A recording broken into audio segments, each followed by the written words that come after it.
There's an ancient fable that talks about 6 blind men in a village. They were asked to go and see an elephant. Each one of them touched a different part of the animal. One touched the side, said, "Oh, it's a wall." The other touched the tail, said, "This animal is a rope."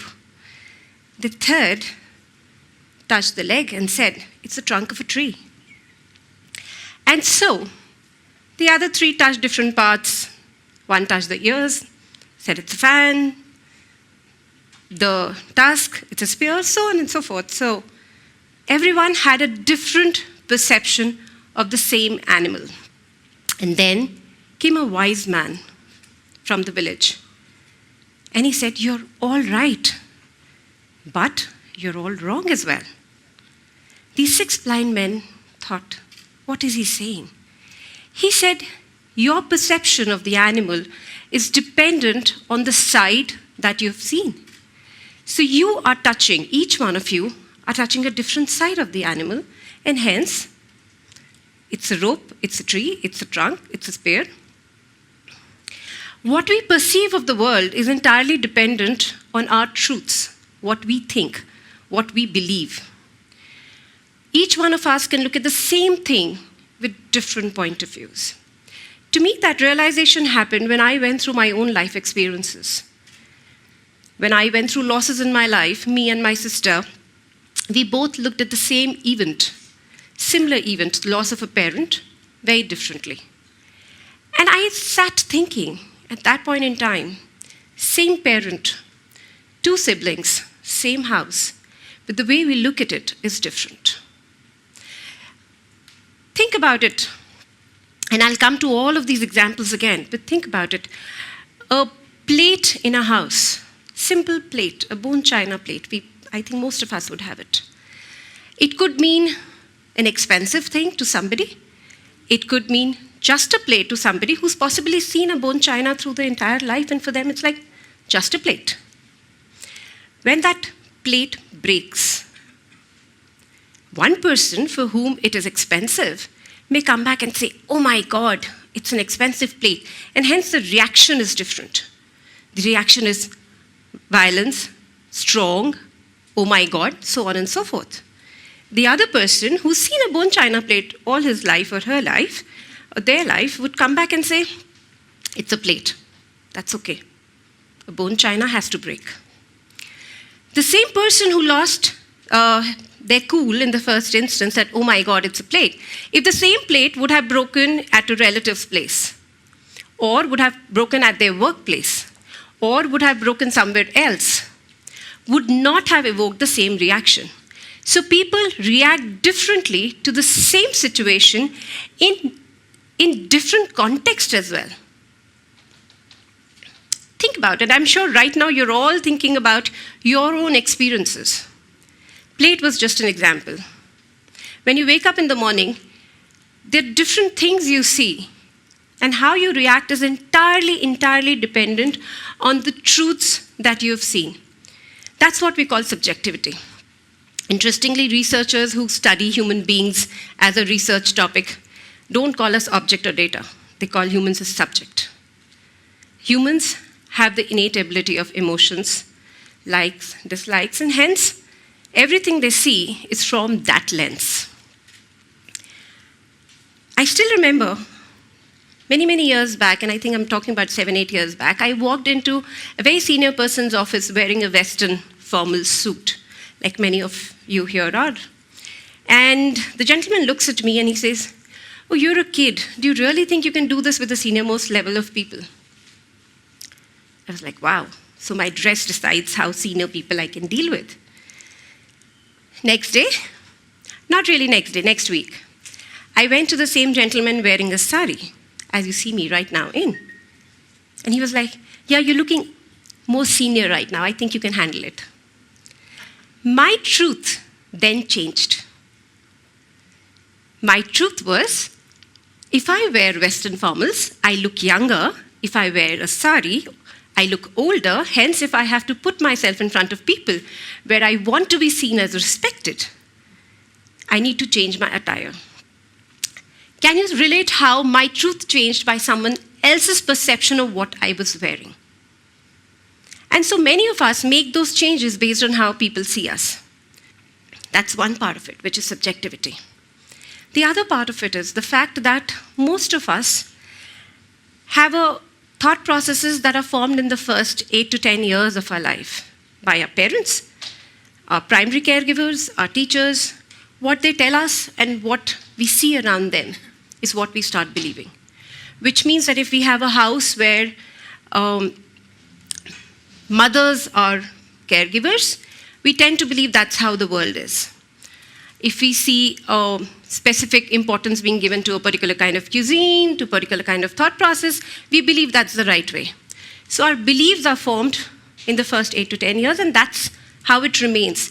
Through the next few years of our life, everything we go either further deepens that belief or takes away, depending on what our experiences have been. Peter Senge, a research professor from MIT Sloan School of Management, he came up with something called as mental models. Mental models are nothing but our belief systems that lead to a model based on which we make our choices. They help us form our paths. They help us take important decisions. This is values, beliefs, mental models. Now, the different part of it, and I'm going to draw the connection between all of those now. Our brain takes in more than 11 million bits of information at any given moment.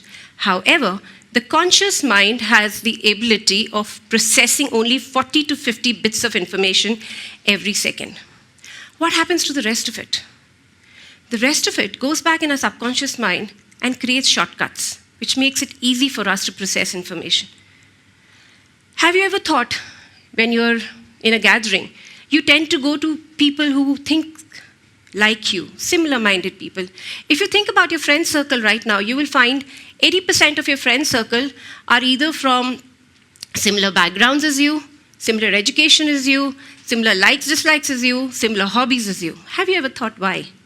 Because our brain helps us make those shortcuts. That we call biases.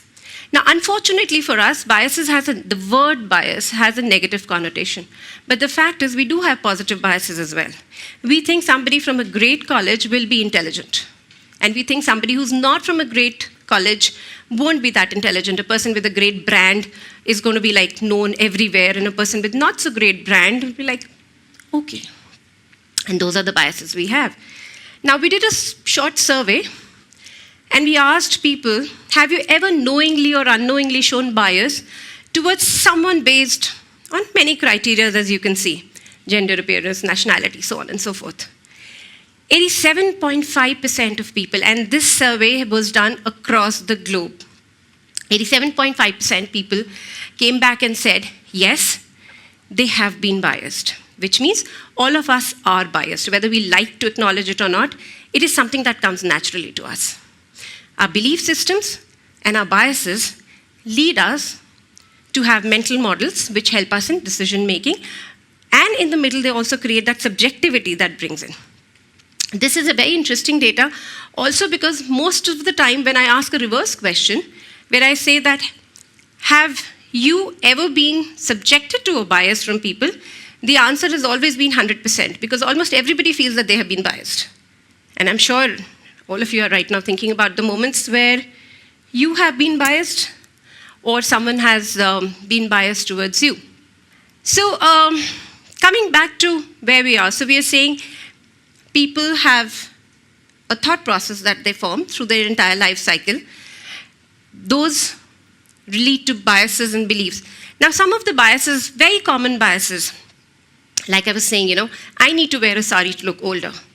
Someone could have a bias about girls being homemakers. Someone could have a bias about, as I said, great colleges having intelligent people. But the positive side or the negative side of it, and we can all decide which way we want to look at it. But the fact is that it does make a difference to how we make our choices. And that's the important part here. Now, we make choices every day, whether we like to believe it or not. You wake up in the morning, the breakfast you eat is a choice. The clothes you wear, a choice. If you have more than one car, the car you drive is a choice. Have you ever thought, when friends reach out to you and say, let's meet over a weekend, you meet with some, you don't meet with some, you ignore some. Why? That's a choice we are making. Why do we make those choices? We make those choices because there's a mental model behind us that is helping us make those choices. As much as we may think that most of our choices are objective and we have data to support us, it is actually our likes, dislikes, the way we look at the world, the way we are truths that define how we react to situations. And as I was giving you examples in the past, right? So the same sari example. I will forever wear a sari possibly to any formal event because I want to be seen as somebody senior. I want to be taken seriously. Now that's an experience that has come and is now the decision-making criteria for me in every event. I also had another experience that told me how people view the same thing differently and hence make different choices. When we talk about the word conflict, and you put that word conflict in front of anybody in any organization, and I've coached very senior people, a lot of CXOs across the globe, and I speak to them and I tell them, you just use the word conflict. Somebody will say, I dislike conflicts, I run away from them, I don't want to handle them, I become silent, and then we have those coaching sessions about how to deal with conflict. And then there are people who will come back and say, Shruti, conflict is good. Conflict brings out the best in people because you talk, you share, you express. And that's how you grow, that's how you innovate. Same word, different meaning. What are we getting at here?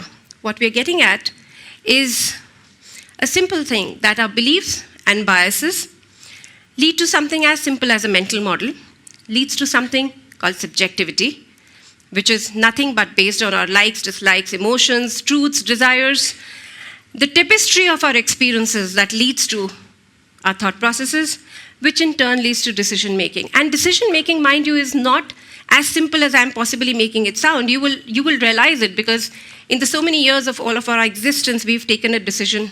We take a decision every minute. What to eat, who to vote, where to act. So we do take decisions every minute. So decision-making is a pretty layered and complex process. And so all we're trying to say here is that when in a position, we need to look at things from all perspectives. Subjectivity brings in the beauty of humility, the beauty of openness. When you're sitting with people, when you see people making decisions, take a step back. And one needs to think, there could be so many truths behind this person's decision, which could have led the person to take that choice and have open conversations. And the other thing, as I sum it up, is that subjectivity will also help us understand that no decision is beyond the purview of interrogation, which is what infinitism is about. There is nothing that can be challenged because every person comes from their own truths, which is defined by their experiences. So that is what I have to say here. Welcome to the world of subjectivity that brings the kaleidoscope of experiences. Next time you have to make choices, you see people make choices, be more open and be more accepting. That's all I have to say. Thank you so much for being a good listener.